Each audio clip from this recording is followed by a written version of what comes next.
Okay. Hi, everybody. Welcome to the bonus extra third session of Taste of the Infinite, Introduction to Kabbalah and Theology. I am Joshua Schwartz of Beth Leda, and in this session, we will be, in a sense, focusing, it will be a transitionary session, in the sense that it will be focusing on the transition from the infinite God of the Ein Sof to a God of relationships, a God of persona, a God that you can have some kind of sense of connection to, that you can name, that you can have a sense of its definition in some way, a God with whom you can have a relationship. In the last session, we focused on the deconstructive element in mystical Jewish theology, in which God's freedom, God's wild freedom, is protected from being reduced to anything that humans can conceive of or imagine. When we use metaphors like king, or when we talk about God's body parts and things like that, all of that is just language that ultimately is actually covering up something, not actually describing something, because God transcends all descriptive terms and concepts.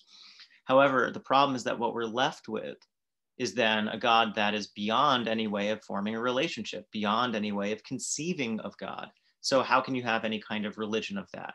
And not only that, but as we talked about in the first session, the particular nature of Jewish mysticism is not one that denies the particular, denies the body, but one actually in which you're able to go through the particular to reach the infinite, to reach the divine. And we have mitzvot, we have Torah, we have things like that, that the key to mysticism is not getting rid of those things, because we're instead everything is just God. But instead, we find out actually how to go through those things to go beyond to the divine. So similarly, God then will have to provide channels and opportunities for forming those connections, the points of connection. Maybe a helpful personal metaphor, or a human being-based metaphor, is that there's the difference between what's called nistar and nigleh, what's concealed and what's revealed, right? And all of reality, in a sense, is organized in that dynamic of what's concealed and what's revealed. Torah has secret meanings and it has revealed apparent meanings. Human beings, too, are both secret and revealed. When we are in different contexts, different parts of our personality come out, right? Rabbi Josh is a different person than punk music concert Josh, is a different person than brother Josh, is a different person than son Josh, right? The way I behave and the way I manifest myself is different depending on context. So none of those are untrue, but they are all certain versions of what's true. But inside of me, right, the me that precedes any kind of relationship is unknowable to anyone, maybe even to myself. That the nistar, right, the concealed aspect of myself that cannot be expressed because it is particular to me and me alone. Once I express it, I narrow it. Once you manifest it, it is for an audience of some kind. So a certain version of you comes out. But before there is any relationship, then all there is potential. So we have the Ein Sof of God's infinite potential. And then there's the Sefirot, which we'll talk about soon, the God of religion, right? There's the God beyond God of Ein Sof. And then there's the God that enters into relationships. That's the God of religion. So we're going to look at that. We're going to look at that transition. We're going to see actually the way that the Kabbalists not just justify, but actually say that the Sefirot are necessary. And we will look at texts to that effect right now. So I'm going to open up this source sheet. I also shared the source sheet in the chat if anyone wants to download it if you didn't get it in an earlier session. Oh, shucks.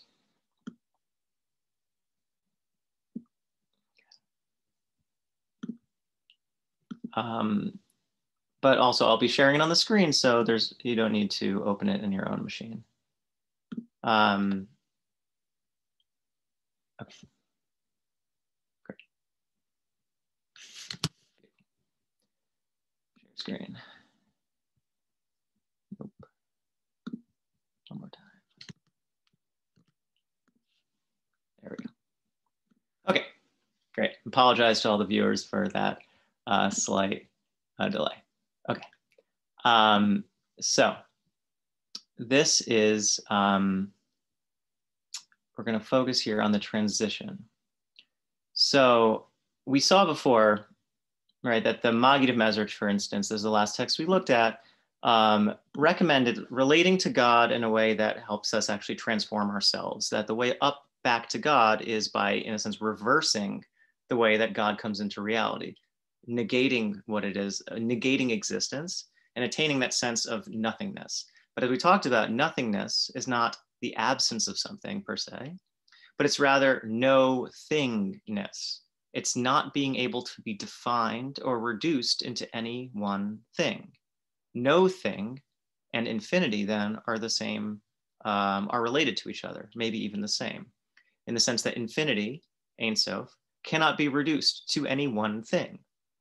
It cannot be confined or defined in that way. So by us attaining that kind of sense of the infinite, which is also the no thingness, we then actually are able to make ourselves like God. But again, then that is, in a sense, negating our humanity or negating our particularity, negating our existence to be able to become divine. And that is then leaving us in the same problem of how can we live life at all? Is the point of life just to end it, right? We started this whole class actually with the question of, are we able to attain a sense of the divine in life? And Ibn Ezra said, no, the only way you can have dvekut, you can cleave to God, is at the end of life, when your soul returns to heaven. But the problem then is that again is a very anti-life, anti-world kind of sentiment, whereas the mysticism of Judaism is one in which you're able to find the divine inside of the world, inside of our actions, inside of the mitzvot. So Ramban and Nachmanides says, no, you can do this actually by keeping your heart and keeping your mind on God, even while you are doing business, you're at the mall, whatever it is. So here we're going to see actually the tools, right? The names, the modalities, the dynamics that God provides us to be able to make those kinds of connections within life. Like a modern kind of psychoanalytic reductive take on this would be that we project onto God all of these ideas, right? And that was exactly what the Rambam and others were saying to resist. No, no, no, get away from human thinking. You're reducing God. But what if you actually reverse the dynamic and say, instead of it's human beings confining God in a box by giving God names, what if God is entering into those names for our benefit? What if God is showing sides of an infinite object, facets of an infinite gem, that let us understand contextualized versions of what God can be, situational versions of what the divine can be, not in any way that defines or reduces God to that one dynamic, but gives us a way in to forming that connection. That's the Sefirot. Maybe in a sense, the Sefirot might be like the main innovation of Kabbalistic metaphysics. And here we're going to see what we're getting at. So this is not the simple text, not one that people will tend to go to, but it is, I think, one of the most important medieval Kabbalistic texts that helps us understand this concept of the Sefirot. Azrael of Girona was one of the 13th century Spanish Kabbalists in the Catalonian realm. He had a brother also, Ezra of Girona, who wrote a mystical commentary on Song of Songs. Azrael of Girona wrote like not a didache per se, but kind of like a handbook to mystical ideology, mystical thoughts. And here, this is really actually it's written in the form of a dialogue of somebody raising these theological questions and then having someone answer them for them. And it works in succession, right? It starts with a major premise and then someone responds to it. And then from the implications from that, then you keep on going, more questions, more answers, more answers. So it's kind of like like She'ela and Shuva literature, like in Halacha, but for theology. So here we have somebody asking the question exactly that we were left with at the end of the session, right? If you take Like, why don't we just go with Maimonides' God? Why don't we just go with the God beyond God? Let's just go with God and God's pure simplicity of the divine beyond all human connection. So he says, what compels us then to believe that there even are Sefirot?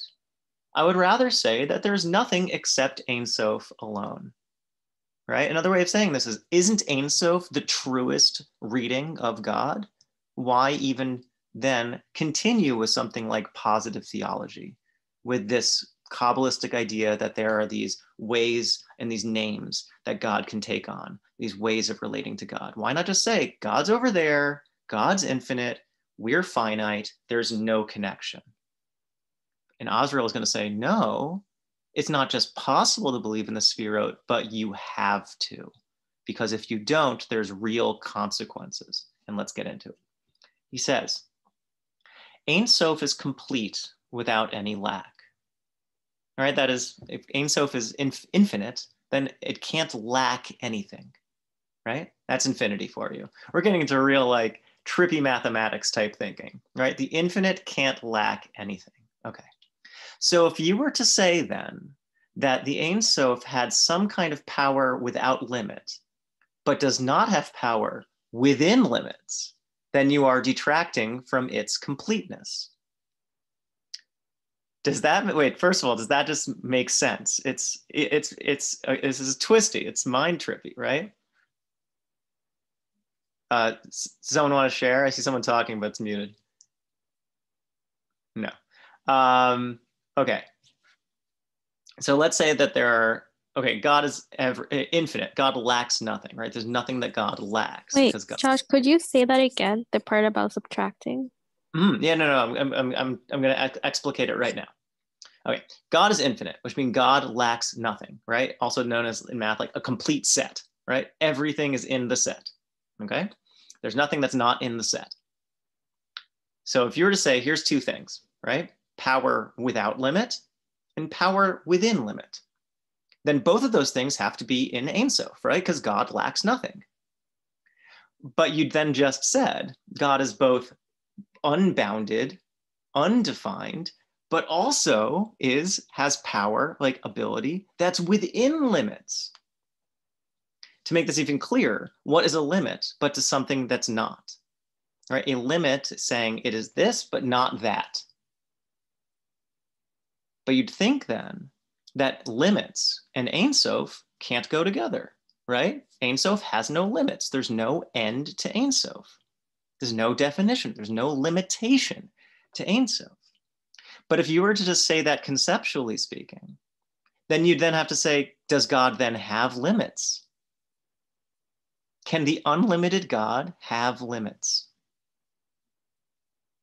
Can God make a burrito so hot that even God couldn't eat it? Right, that's like the classic question, right? Can God create a rock that's so heavy that God couldn't lift it, right? That's like actually an actual theological question that's actually asked in the Middle Ages. It's like in the like how many angels dance on the head of a pin kind of question. But I mean, it seems like it's sophistic, it's casuistic or whatever, but I think it's a great question actually, right? To say that God is infinite, you'd think then, lichora, right, at first thought, that means that God has no boundaries, has no limits. But then aren't you then depriving God of limitations? Doesn't the infinite God also need to be not infinite to be truly infinite?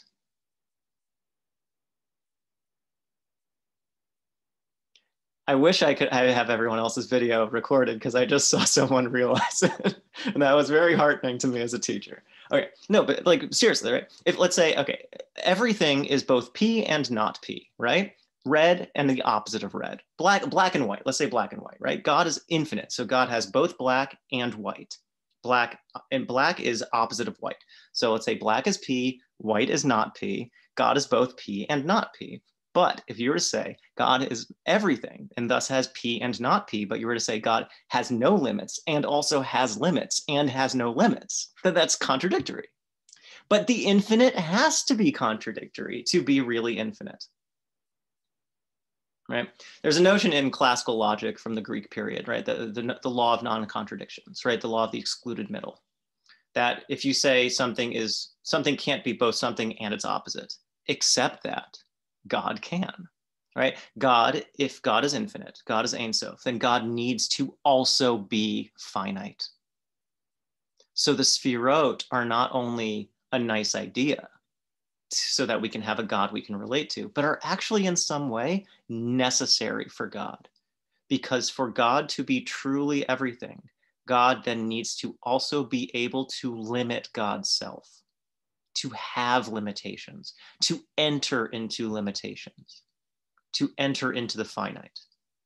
The infinite needs to also be finite to be truly infinite.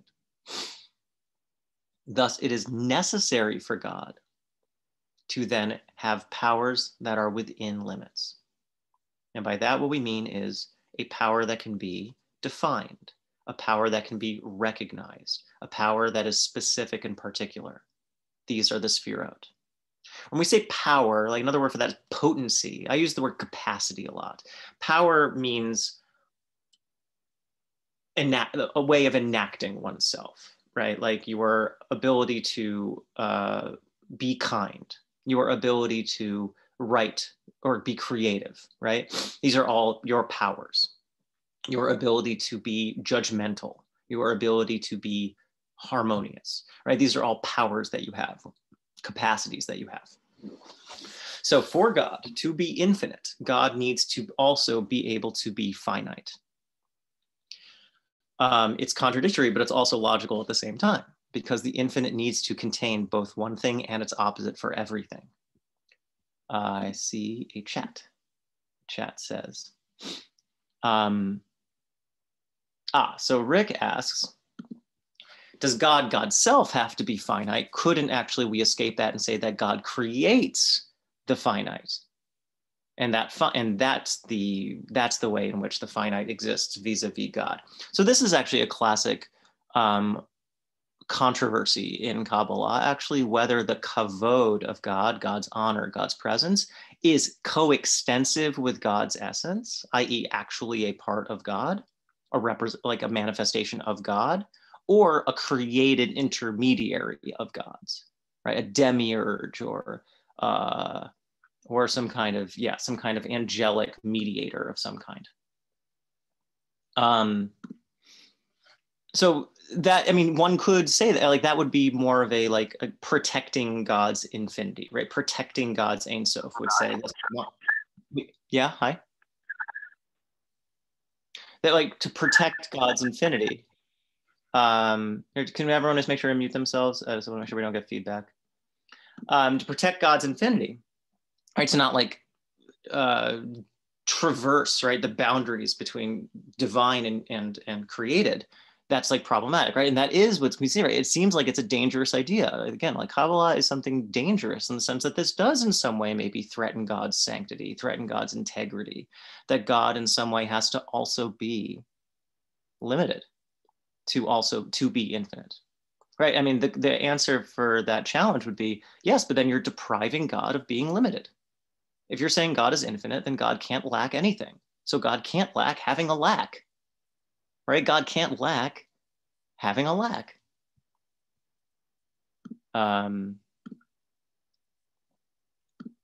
So let's keep on going with this. Well, there we go. Literally, wait, Rick's challenge is exactly in Azriel's text. So brilliant. Baruch shekivanta, right? You literally intuited what he was about to get to. So if you were to say that the limit comes into existence when the world was created, right? i.e. limitation happens when God creates a finite world. That too then detracts from God's completeness. Because you're saying the only way for there to be limit vis-a-vis God is for God to create something separate from God. So limitation can't be part of God. Now, again, when I say limitation, I just want to make sure we know what we mean. It's not reducing God to that one thing, but the ability to manifest God in a way that is understandable, right? In a way that is discrete, in a way that is comprehensible. For that to not just be something detached from God or something we're projecting onto God, but actually to be an expression of God's self.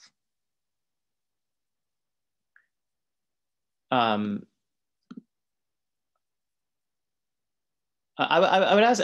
So it's kind of hard to for me to toggle between the chat and the class. So if you have something you want to share, like please, you should feel free to tag yourself in to comment, like vocally. I think you should be able to unmute yourself.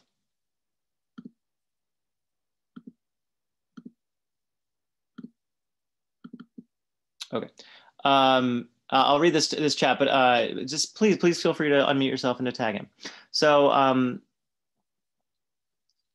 right. So Avner is actually bringing an interesting correlation of the superposition of states that in quantum physics, which some contemporary interpreters see as very related to Kabbalistic theology, we have something being both yes and no at the same time, right? The Schrodinger's cat example, the cat is both dead and not dead until you're able to ascertain whether that's the case. I think that actually that's a great metaphor in the sense that we don't need to define any one state as being the reduced essence of something. Something can have both states theoretically in the world of potency, right? And when it actualizes, then actually it does resolve into one of those states. And I guess what makes God different, because God is always superimposed, is that God is not confined to any one of those resolutions of states. Okay. So what came into being first were the Sefirot, which are complete capacity and deficient capacity. Okay, so God emanates, and the difference between emanation and creation is that a creation is something separate from you, and an emanation is something that is both separate and still a part of you. It's not something humans can do per se, but let's say here's the closest metaphor we have, I think, is that between an artwork and a child. Right, an artwork is something that that's also hard. Let's say actually the difference between, let's go back to artwork and a child. You create an artwork by having an idea, yes, but using the physical tools around you to actually build something that is separate from you. A child is, you are also using the material around you, but literally the material from inside of you to bring something new into the world, which is, and here we'll get a little bit more metaphorical, right? You see that the child is an extension of its parents in some way, right? It's a new creature, but at the same time, you're like, oh, I see my nose. Oh, I see my eyes. I see my ears. So again, humans can't emanate, but the notion that something new can come into the world at the same time is an extension of you, right? That connection is not lost. That's emanation. The word for that in Hebrew is atzilut, which has the same root as the word eitzel in Hebrew, which means next to, right? Something new comes into the world, but it stays conjoined. It stays abutting its source. It's not a disconnection in which it is two objects out there, but rather there's always this maintained connection between cause and effect. Okay, so the Sefirot have both complete capacity and deficient capacity. And by that, what he means is that they both give and they take. They both bestow and receive. In the Hebrew terminology, they're both mashpia and they are makabel. And let's make this clear. Imagine a full glass of water. If you were to pour more water in a full glass of water, where would the water go? It would pour all outside. The only way for water to enter the cup is for there to be an empty space. In other words, for the cup to be lacking something. Okay, back to completeness and lack. So the Sefirot both are full and can pour out, and are also, another side of them is that they are empty and can receive. Okay, so there's two dynamics, giving and receiving. Okay, the Sefirot then represent both God's power beyond limits and God's power within limits. God's power beyond limits is giving forth, extending to something else. God's power within limits is being able to receive. Now you're like, of course, God gives and we receive. But no, that reduces God to giver and keeps God from being receiver. The only way for the infinite to be real is to be both giver and receiver, right? to be both the signal out and the receiver in. It also then, if you kind of follow the implications, and we'll get to this in the last session of this series, gives humans the opportunity to be giver vis-a-vis God, the receiver. That the dynamic goes from above down below, and then from below up above. And it goes both ways forever and ever. Indeed, actually, if you look in this week's Parsha and in the Beth Leda Dvar Torah this week, we see angels on the Jacob's ladder, both ascending and descending. There's something dialogical, there's something bidirectional about this dynamic. In Kabbalah, God, to be truly infinite, has to also in some way be humbled. Because to say that God cannot be humble would deprive humility of God. God manifests God's self in the fullest way possible and in ways that are surprising and scandalizing even. That God is both able to give and to receive. When they receive the abundance which flows from God's wholeness, they have complete capacity. That's when the water glass is filled up, right? It's not an accident that Sefirot are also called vessels. So when the vessel is full of God's shefa, of God's flow, then it's complete. But when it then pours into the next vessel in the great chain of being, then they are deficient. When it is withheld from, it is also then lacking. In other words, what God has now brought into existence is difference. Before the Sefirot, before entering into existence, all there was God. There is no difference. It was all pashut, that was the word that we used. It was all simple. It was all uniform.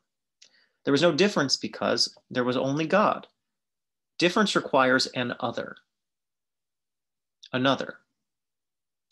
What we're talking about here is, in a sense, the creation of the other, of otherness, of difference, of difference. Right? God is actually creating difference within God's self. God's finding ways to relate to God's self, and to be able to do that, you actually need to abstract and to form a relation, to isolate and to form a relationship. Right? Think about the way when you say, I have a relationship with myself, you need to, in a sense, objectify yourself to be able to do that. You need to look at yourself and say, this is me. This is the me that I'm having a relationship with, because you need an object to be able to relate to. Similarly, God needs to, in a way, differentiate God from God's self to be able to create the idea of having a relationship. This is the creation of relationships. The Sefirot are the conditions for any way of having any kind of relation. If the Sefirot didn't exist, then where would this notion of relationship come from? It's quite beautiful that what God is doing within God's self is creating the conditions for having relationships by forming a relationship, by allowing difference to emerge from God's fullness. So they have the capacity, the Sefirot, to act with completion or with deficiency. Completion, deficiency separate and divide one thing from another, right? Just thinking of this logically. My hand is a hand. It is complete in the sense that it functions like a hand. It's got 5 fingers, very good for grasping, very good for playing handball, other things you do with your hands. It's not as good as a foot, because if I were to walk on my hands, I would put strain on my wrists, and I would be too top heavy to be able to stay standing up straight, right? Anything is both something and something it's not, right? God is also something and something it's not, but by being not, it actually is being something. Another good example. Okay.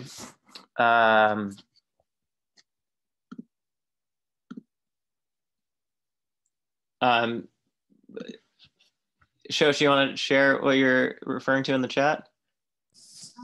Yeah. So, well, if the dot has like cells that are united, and I And it just kind of goes from there, differentiating different tissues and becoming different organs and different vessels and so on and so forth until there's a lot of differentiation and like a baby's created pretty much, right? Mm-hmm.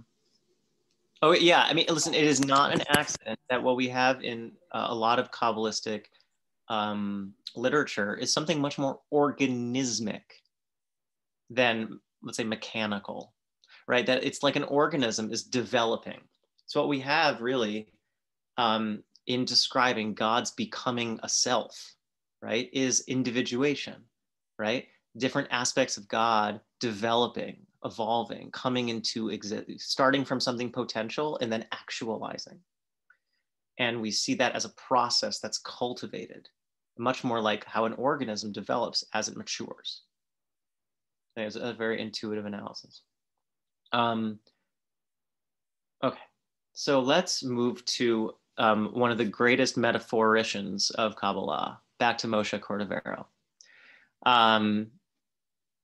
So in his Pardes Rimonim, which is like his encyclopedia of Jewish mysticism, he brings us some really, really beautiful metaphors to help understand the dynamics that I think Azriel Girona was just trying to describe in more like technical philosophical language, right? So that above what we have really was a philosophical justification for the Sefirot, that if you're going to say God is complete, God is infinite, then what that means is that the infinite needs to have both completeness and also lack, because that's the only way then you can say it's truly infinite, which means then that God enters into limitations as well. But that's all very abstract. So if the point of Sefirot is to give us ways to actually form connections with God, to form concrete relations with God as God enters into relationships, then let's see actually what those kinds of images could look like. Okay.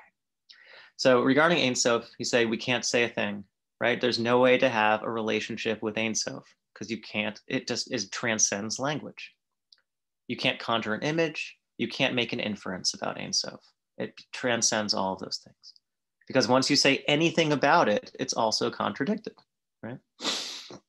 There's no judgment or mercy or anger or change of state, no boundary and no measure, neither before emanation nor after.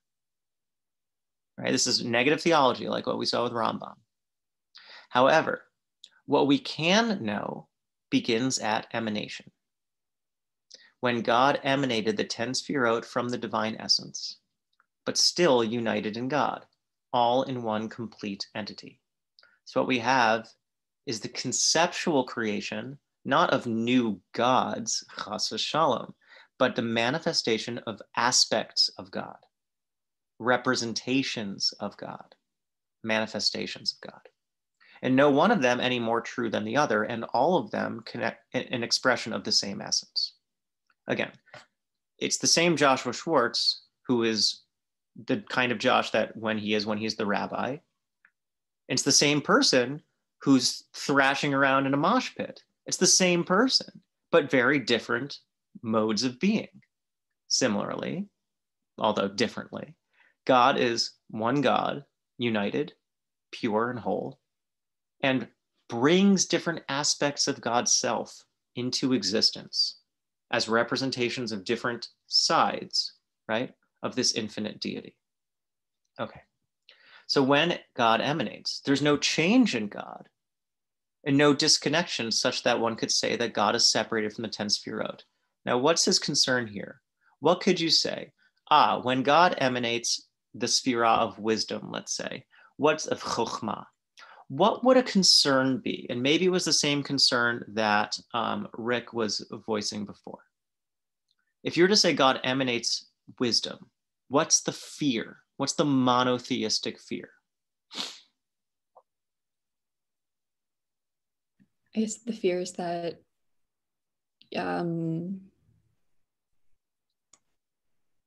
God is Chokhmah, or okay, great.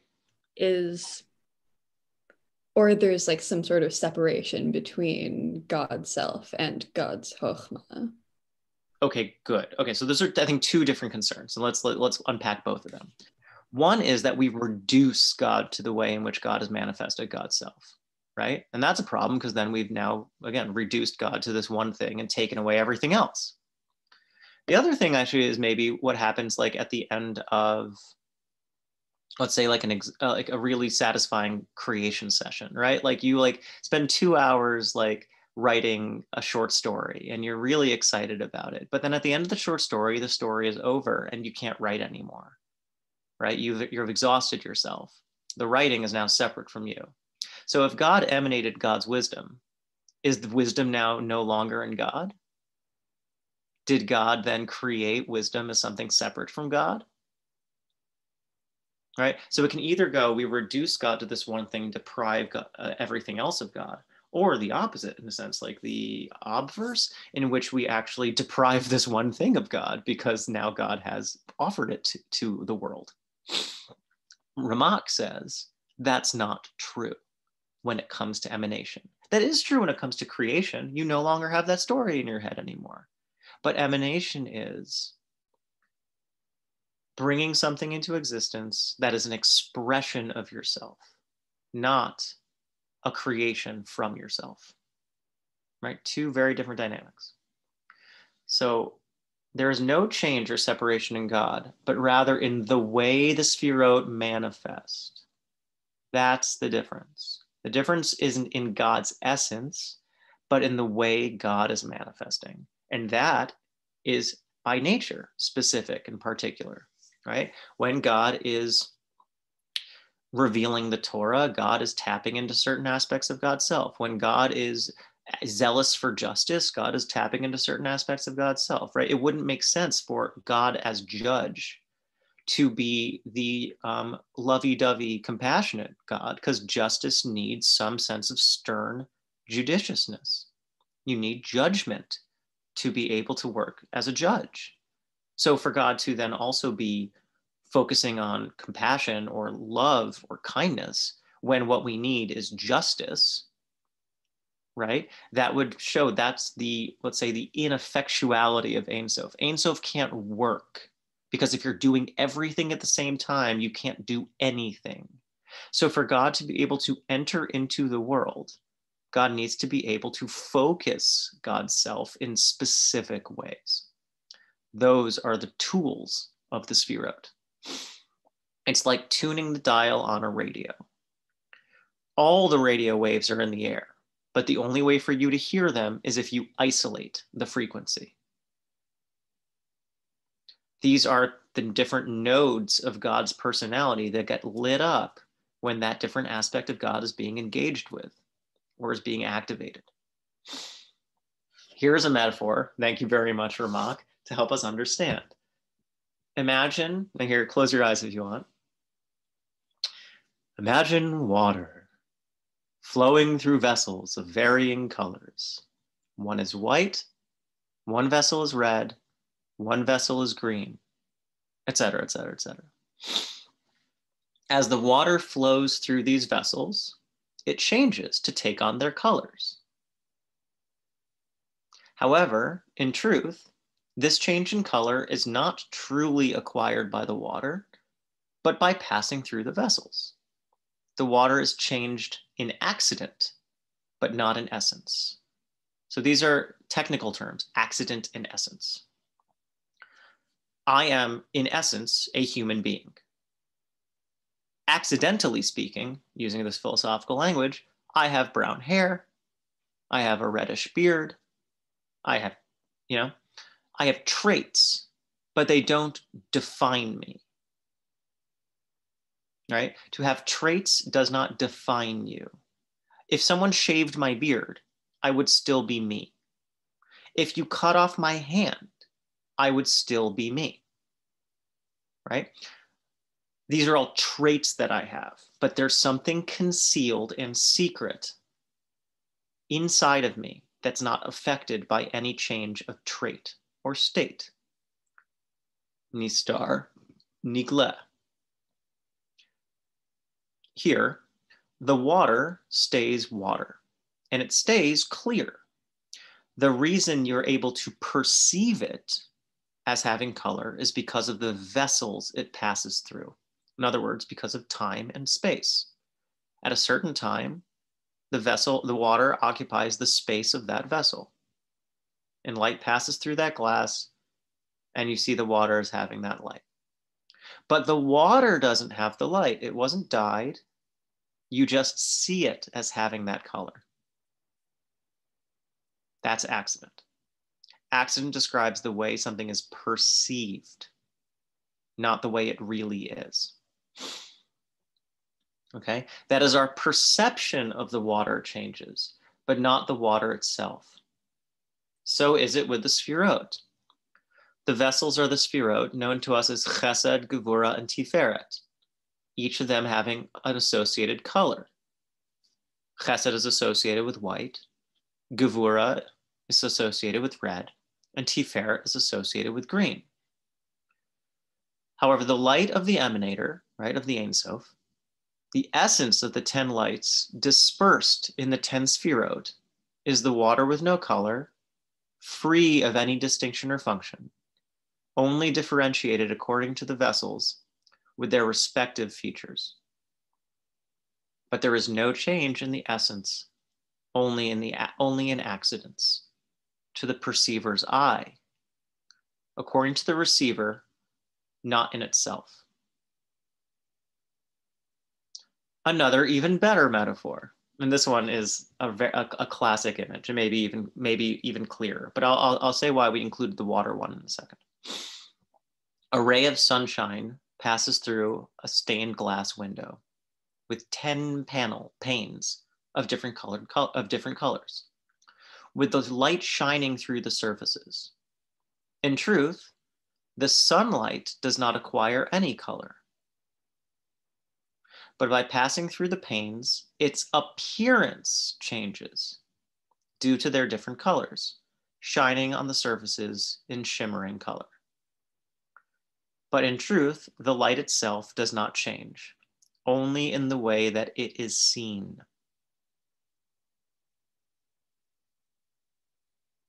Can someone, besides the Ramak, that was the mashal, right? That was the metaphor. Can someone try to reapply that metaphor to God? What's the nimshal? Let's decode this metaphor.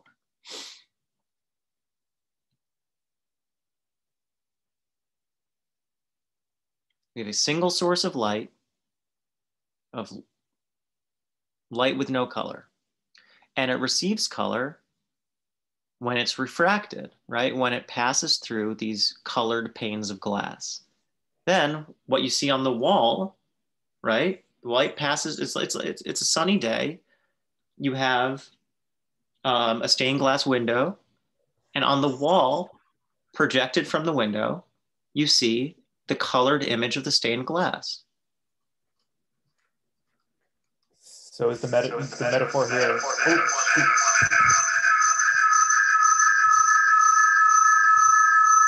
Sorry.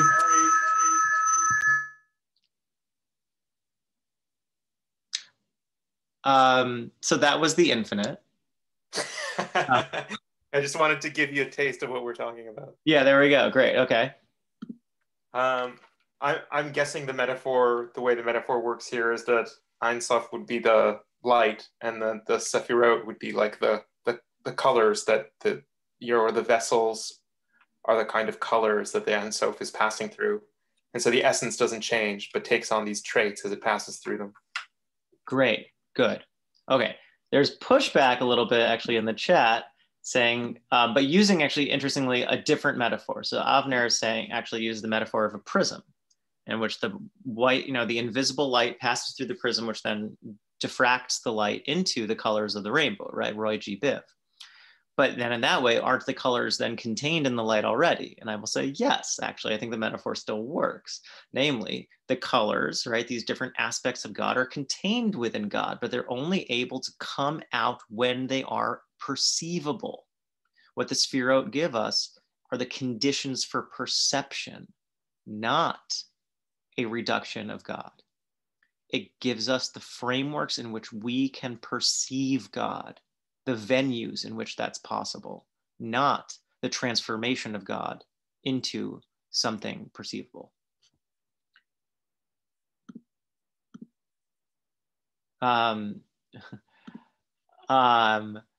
asks if we are God's shadow. That is a very goth question. And you know, the image of actually of being like a shadow of God is, I think, actually not really what's being done, what's being used here, especially because that tends to imply like a sense of insubstantiality. But on the other hand, I mean, the notion of being like a reflection of God, or like the way a shadow maps to the way like a body moves in light, is maybe relevant. I think what we have here, rather than being a shadow, right, which obscures, is we have here an expression in resplendent color. So I think the refraction of the light is a fantastic metaphor for this, right? Light is only visible in color when it's able to be limited. We can only see red when that frequency of light is highlighted, right? It's diffracted in that specific kind of way. Or when it hits an object that has a surface that's able to, again, express that color. But color doesn't actually exist in objects, right? This is part of actually the whole theory of colors movement, right? Color doesn't exist in objects. Color is a dance between light and perception. The table is only brown because of the way in which light interacts with it. In a lightless void, everything has no color.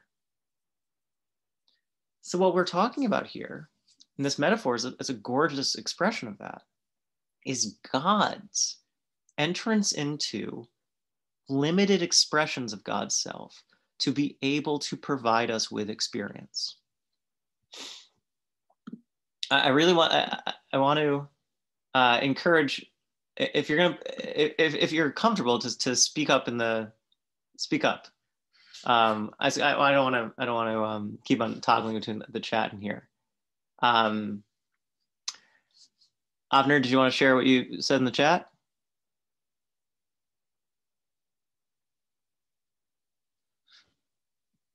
Yes, but I got a cold, and my voice is not really. I'm coughing a lot, so. Okay. I I'm in appreciate pain it. of I didn't speaking mean to tonight. Mm-hmm. Oh, okay. Well, then I apologize. I appreciate that. No, you don't have to. It's just tonight is. No, I was saying I see the Sefirot as points of passage between us, between God and us and God, like singularities, if you want, what we call in quantum physics singularities, like the one that would create this world, or like what might happen in black holes, an infinitely small point of a void giving birth to just everything, every situations as they occur, and as imperfection of God, because every single moment new situations occur that never occurred before. So this is why that's great. at the same time, God is perfect, but at the same time, the imperfection of God is still going on. Oh, that's beautiful. So you're saying that here there's a sense of dynamism in which God is actually able to continue. Right. And, so this is quite nice. In this way, we contribute. You say, in both ways, in both directions. One is the ability to be given this possibility, and the other is actuating it, because we are those actors and spectators at the same time. Beautiful. Okay, I want to highlight and maybe translate a little bit a couple of things that you're saying. I think you're getting at some really, really insightful points. One is the problem with, again, the Maimonidean non-personal God, right? Impersonal God, the protected God, right? The God that's protected from us is that it is sterile. It is frozen in time. There's an unbridgeable gap between God and the world, between God and existence. And because of that, then, a perfect object cannot move. It can only move other things. It is the unmoved mover.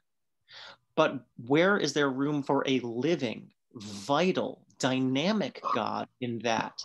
That requires change. But God can't change, because then God would be lacking something. To change from one thing to another would mean God is different. But Kabbalah solves that by saying, yes, because God is dynamic. God is constantly remanifesting God's self without end. There are these 10 conventions of the ways in which God manifests God's self, but that doesn't limit. God can manifest God's self in a continuous stream of dynamic self-manifestation. God is not never changing. God is always changing, and that's a different kind of infinity.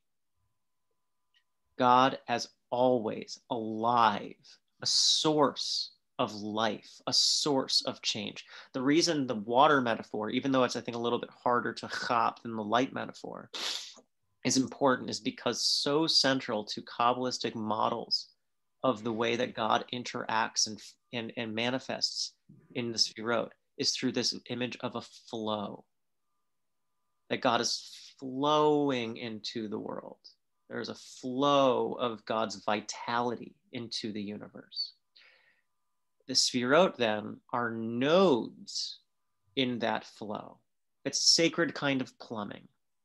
The water flows from point A to point B, but the water is not separated from B to A.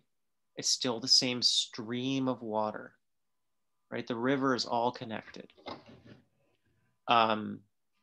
Similarly, you can light a candle from another candle, and the original fire is preserved. The candle can light another candle, and can light another candle, and can light another candle, but the candle still burns. All the candles burn. The fluid dynamics of God mean that change is possible through connection, not through separation. When you change, you evolve.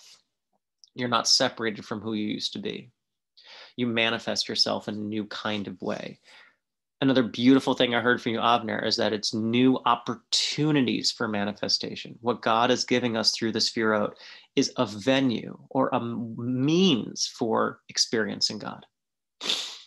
God is providing us with this framework in which we're able then to actually conceive of God in some way, to relate to God in some way, to understand an aspect of an image, of a semblance of God, right? With all of those conditions, right? To be able to gain a sense of what it is that we are relating to, because God has manifested God's self in a way that allows for that. The Sefirot are a gift, not of a like separate bestowing of a present or something like that, but rather of the revelation of someone's self.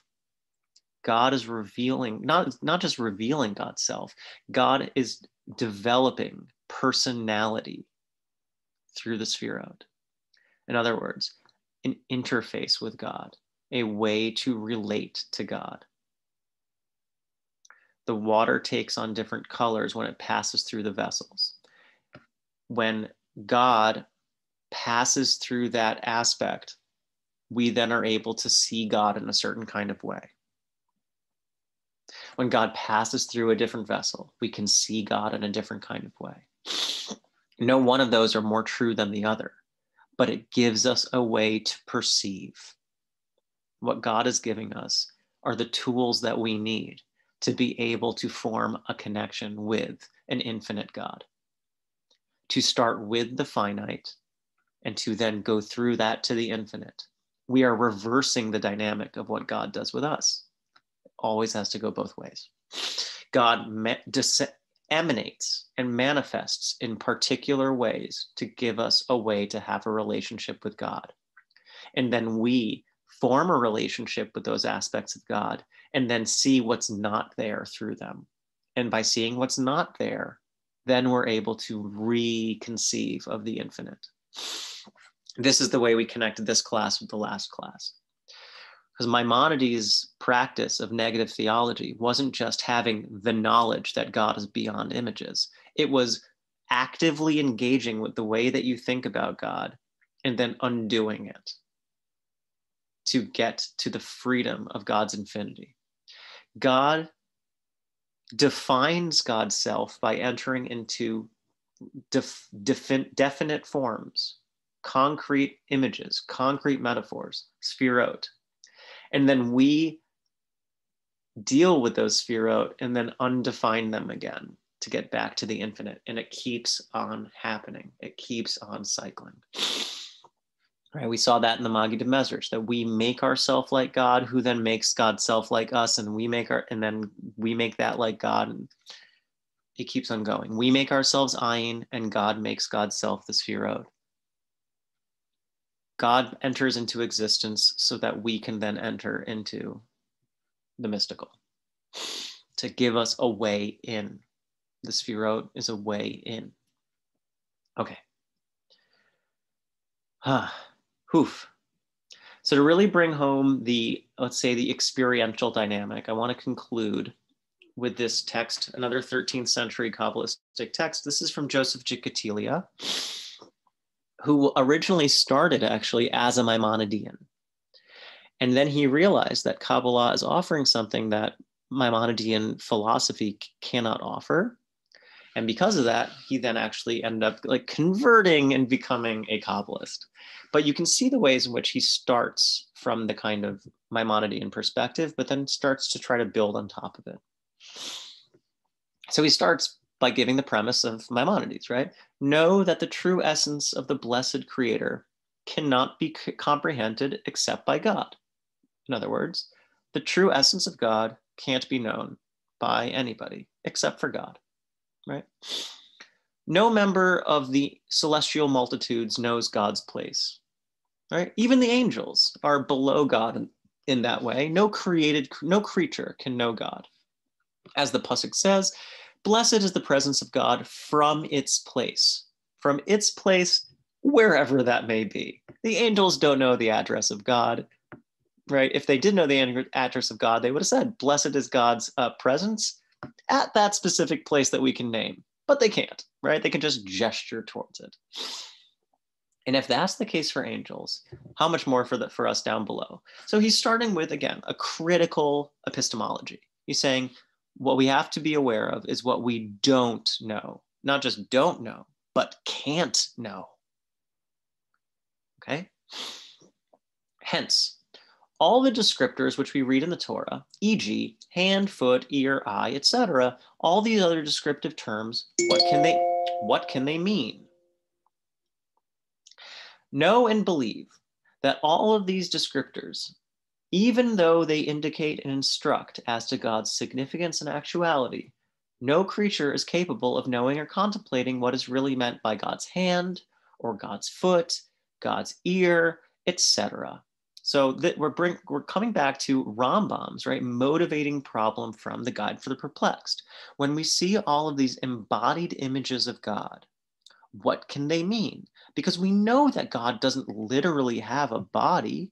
That is too definite for defining what God is. To say that God is a body, we'd have to ask what kind of body it is. Is it tall? Is it short? What gender does it have?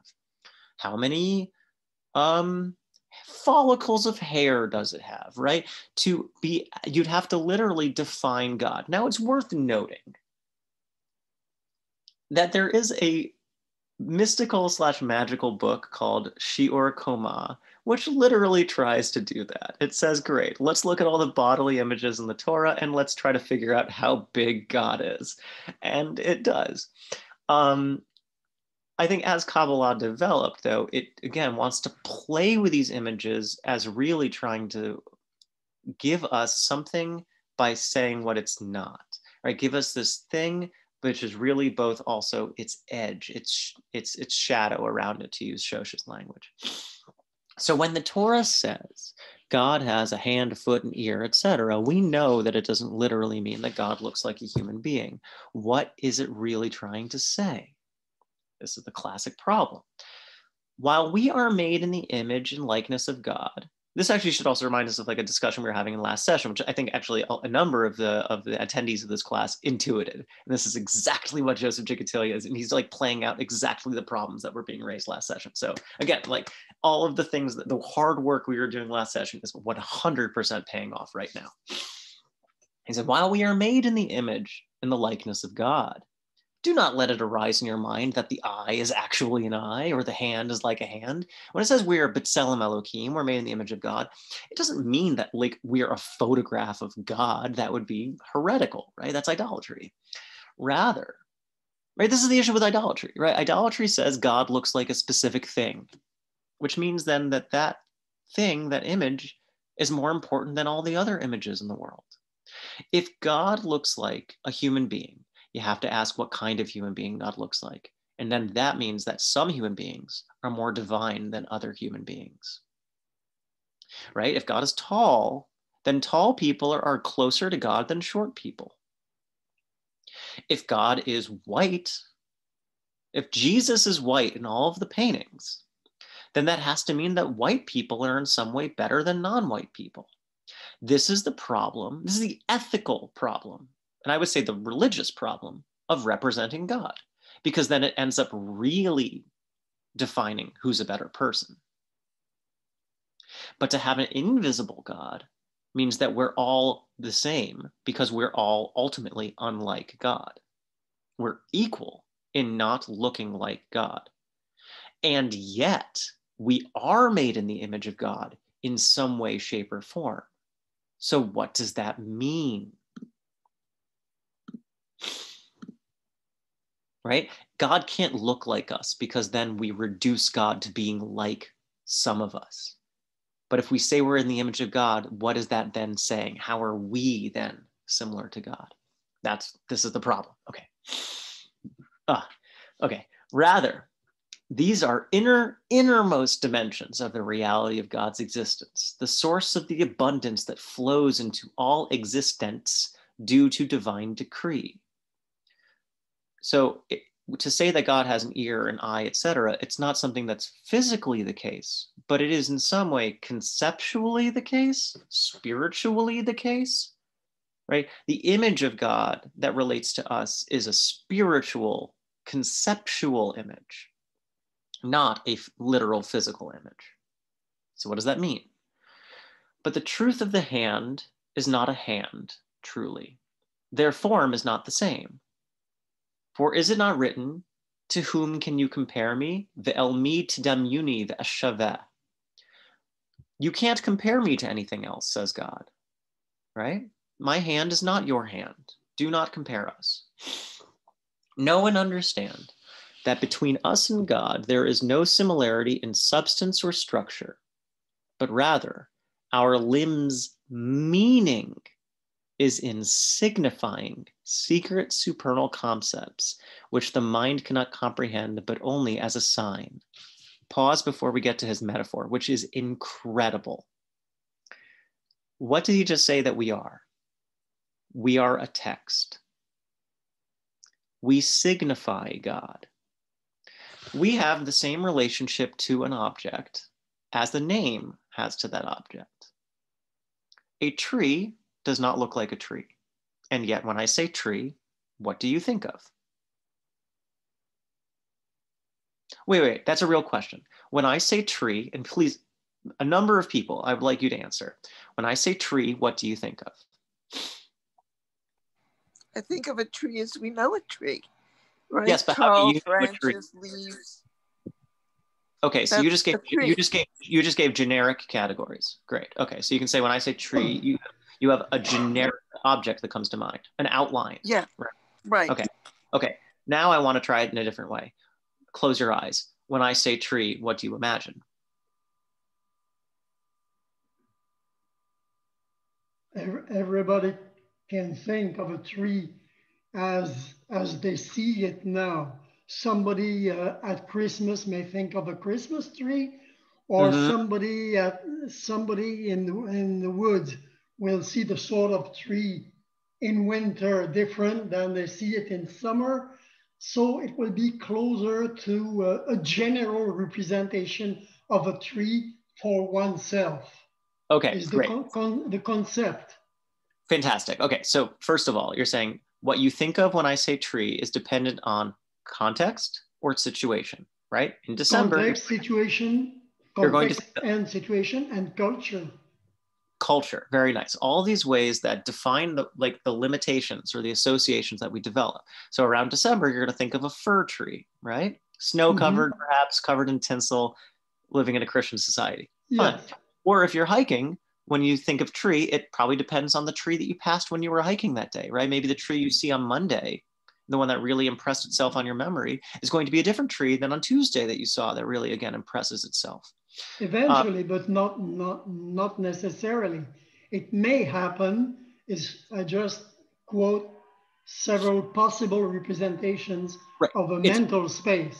It's arbitrary, right? It's arbitrary. It depends on the tree that you had outside your house growing up, right? Everyone's got a different tree. Yeah. Shosh said she thinks of, actually, can you mute again? I'm hearing some feedback. Shosh said that she thinks of light and shadow. So you're thinking actually of an image, right? But also a function, right? So when I said tree, what you think of is the effect of a tree, right? A set of attributes. The work that a tree does. And then, a set of attributes like a trunk and branches, leaves, eventually fruits. Right, but again, we're getting function. We're getting back into generics though, right? Like again, when you imagine something concretely, and everyone's going to imagine it differently, and yet they're all trees. Yeah, there's a common subset. Yes, that allows us to. And you can say, right, like a table is not a tree, a shrub is not a tree, right? Like grass is not a tree, blah, blah, blah, blah, blah, right? A tree means something and it doesn't mean other things, right? Getting back to the way that Sefirot works. Sefirot are a certain aspect of God, a certain frequency of God, but not every frequency of God. I said before, actually, I meant to unpack this before, that I said, if you're doing everything, you're actually not doing anything. In the sense that, in the sense that, if I am being both, let's say, generous and stingy, then I'm not able to function, right? If I'm giving a gift to somebody and I'm going to give a gift to them that is both generous and also stingy, then I am finding myself impossible to give a gift. To do anything in the world, you need to define yourself. You need to limit yourself and channel yourself into a certain kind of dynamic, and which means depriving yourself of other dynamics. For me to be a good gift giver, I need to access my generosity and not my stinginess. For me, though, to make sure I have food on the table, that is very much then when my stinginess is required, and my generosity then works against me. To be able to do anything, you need to limit. And you need to channel yourself into a certain mode of acting. But that doesn't then define the way you have to act forever. It is situational. Similarly, the Sefirot provides specific conditions for God to manifest in specific kinds of ways, none of which take away God's ability to act differently or to manifest differently. It highlights an aspect of God to allow it to manifest, so that we can perceive it, just like the way that light refracts through a prism. All of the colors are in the light, but we can only see them when the other ones are, the volume's turned down and one of them, the volume is turned up, right? When the frequency and the frequency that refracts is the one for that specific color. All of the light exists within white. All of the colors exist within white light, but we can only see it when that limitation occurs.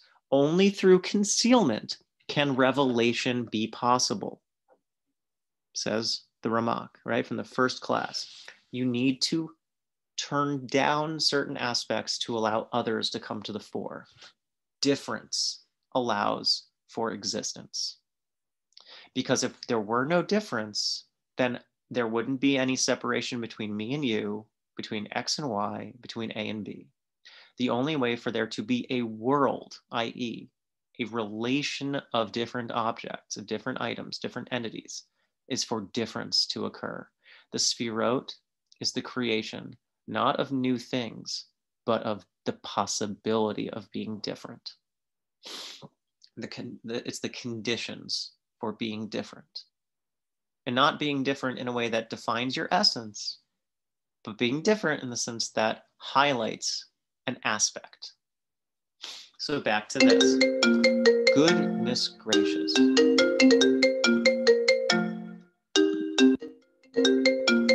I'm so sorry. I meant to turn on the do not disturb thing. Okay. Okay. So here's the incredible metaphor it gives. So these are supernal concepts in God, which the mind cannot comprehend, but only as a sign. It's something that signifies, right? A sign, something that points to something else. It's indexical. Like someone signing their name. Reuven ben Yaakov. The letters and the shape of the name Reuven ben Yaakov is not the form and structure of the actual person. I don't look like the words Joshua Schwartz, but when you hear the name Joshua Schwartz, you think of, well, you probably think of a number of people considering how common the name is, but I'm one of the people that you think of for sure, right? Well, maybe not for sure, hopefully. A name is not the physical representation of somebody, but it's the way that they can be signified. It's the sign of a person, okay? Only a sign that points to the person with that name. God wanted to refine us and so created a human body made of limbs, concealed and revealed, in the image that signifies the theophany of, all the way back to the top of the sheet, the chariot. When God created us, God created a sign of God. When God created us in the image of God, it wasn't that we look the same. It's that we signify God, like how a name signifies a person. We are God's sign. We are God's name in this world. And the key to existing is to realize that and to make ourselves like the chariot. Now, remember what we said before. The chariot also means a seat. The chariot image is that of God entering into some kind of venue of appearance, God entering into perceptibility. If a person refines and purifies their different aspects, that body part will become like a seat for that holy inner essence called by that sign. What's the task of human life then, according to Yosef Chikatilia? It is to realize how my hand is a sign for God's hand. My ear is a sign for God's ear. My eye is a sign of God's eye. And when you realize that, how different do you relate to yourself? How magical is that inner transformation?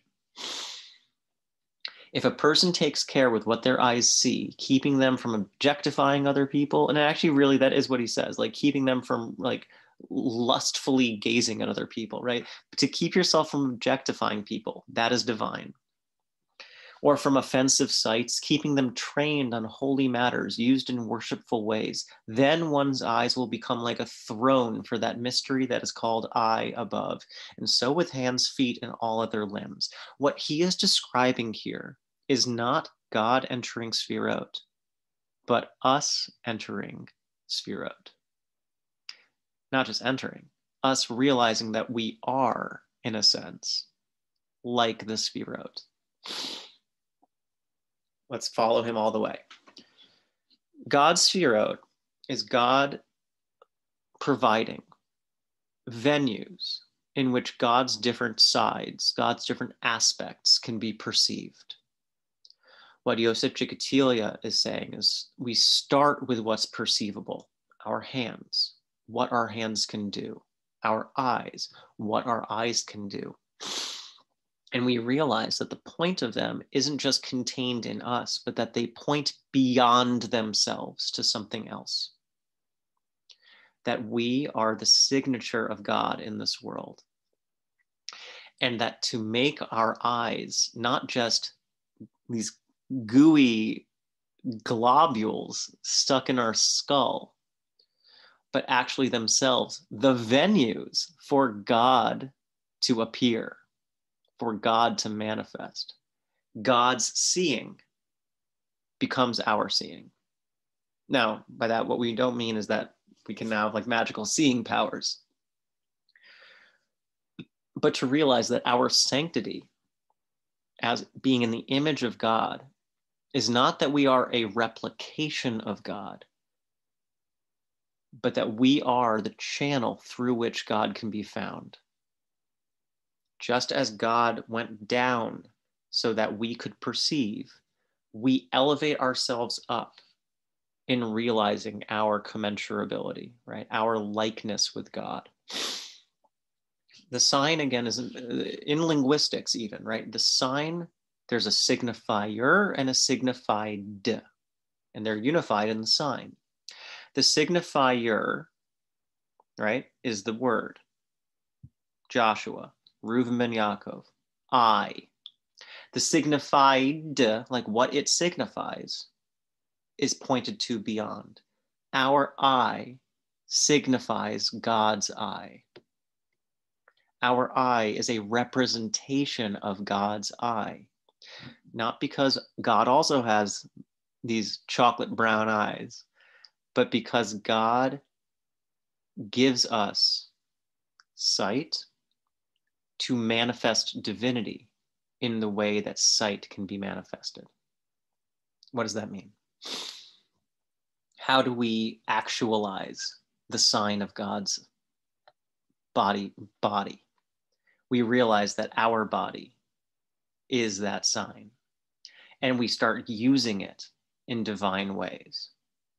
If we use our eyes the way that God intends for us to use those eyes, then they become a sign of God.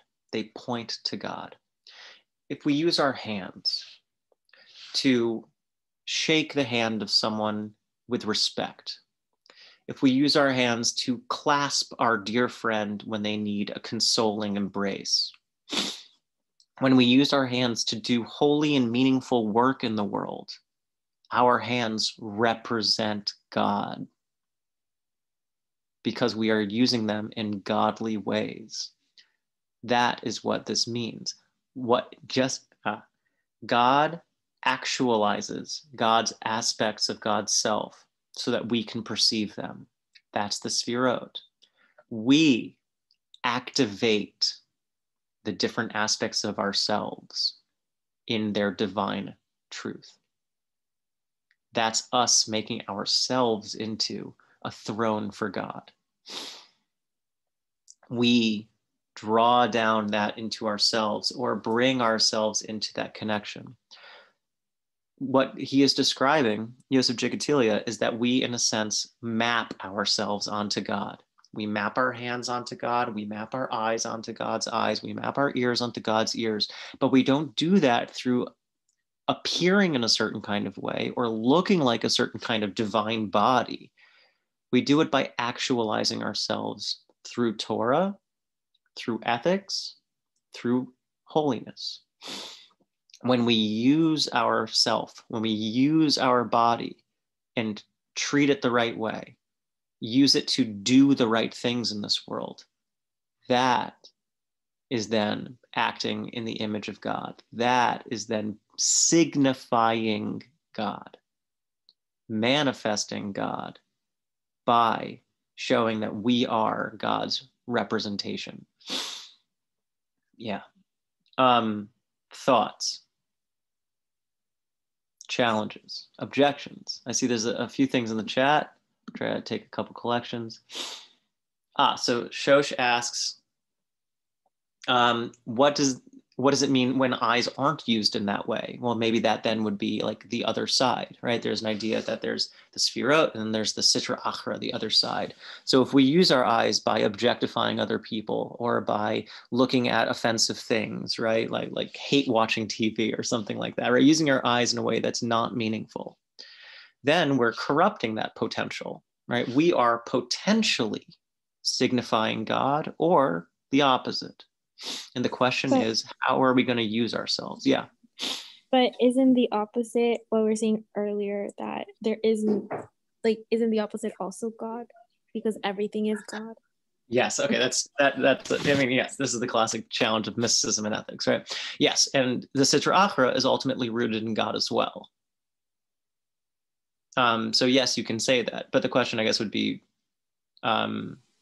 maybe in a sense, intended use versus not intended use. That there's something truer about, and fuller, let's say, about God's representations in the Sefirot than the Sitra Achra, which is a very specific and has a very specific function. Okay. It's something that's more, there's more capacity or more capaciousness to, I mean, there's the right and the left, but the right contains the left in the Sefirot. In other words, and the right is the side of giving, and the left is the side of receiving. Compassion, the love of the right side, is actually contains the left side as well. So there's something truer about some dynamics over others. Okay, thank you. But I mean, I think that's a really good challenge, right? And I think that what leads to heresy. Let's say, like, oh, if God contains everything, then there's no difference between things. But then that ignores that what the Sefirot offer us is difference. It offers us a way to compare, a way to relate, a way to recognize the particular nature of one thing over another thing, and its necessity in being itself. So if that's the case, then it's not that anything could be anything else. It's that everything is particular, everything is special, not anything. Is that other side is that other side considered like a limit from that earlier thing that you were talking about? Yeah, I mean, that's one way of thinking. It's either you could think of it as a limit, or you can think of it as even as an opposition or obstruction or deficiency. Yeah. I have a question. So is this sort of putting you in a way to being kadosh? Because you're relating to Hashem through I know we're not talking just about midot, talking about Sefirot, which is harder for me because I'm used to thinking in terms of midot. But is this the whole intention is to become God-like? Yes. By following these better attributes of Hashem. Right. Okay. I think that's a great framework. And Laura, I'm going to actually use your comment to do some summary thoughts. So, and one thing before I say that is that I really, really, really appreciate everyone's contributions in this class and your resilience in sticking through this, because I think what we were able to move from last week to this week is the flow of God into relationships. And that's really what Sefirot are trying to describe. Now, you just said, this is what we're talking when we talk about Kedusha, about holiness. And I think that's right. Now you could say, oh, that has like a moral significance in the sense that we need to do the right things with our eyes. We need to use them in holy ways.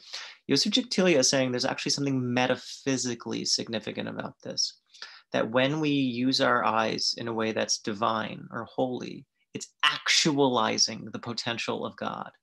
It's actually helping to manifest God in that eye by mapping ourselves onto God's self, showing that we are a representation of God as well. In a sense, what Joseph Jiktilia is saying, the same relationship that Ein Sof has with Sefirot is the same relationship that God has with a human being. The human being too is a way for God to manifest into existence. How does that happen? By us actualizing the potential we have that is encoded in our beings. Okay, so it goes all the way back down. all the way down to us. This process that we've just described of God's infinite potential, in which God could be anything, and in could being anything ends up being nothing. And then at some point, activating the potential in God to be something.